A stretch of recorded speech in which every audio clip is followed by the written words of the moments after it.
Ang buong akala ko po ayaw niya akong patakbuhin bilang mayor. Dahil wala kayong tiwala sa akin. Kaya ako pinipilit na tumakbo. Dahil kinakailangan po ako ng mga tao sa Maynila. Pero nagkamali po pala ako. Kagaya nga po na sinabi niyo. Kahit hindi ako tumakbo, kahit manahimik ako,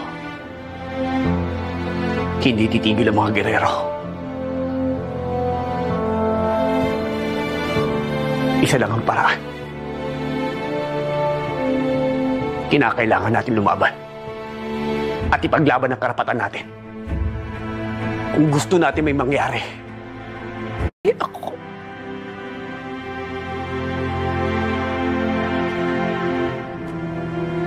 Nakikita ko sa'yo ngayon na handa ka na.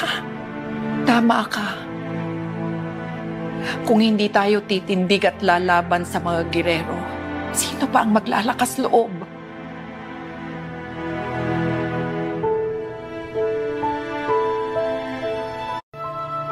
Sasamahan kita.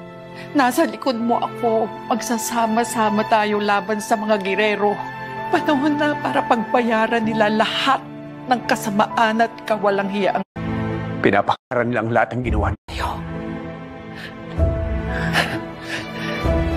Tanggung.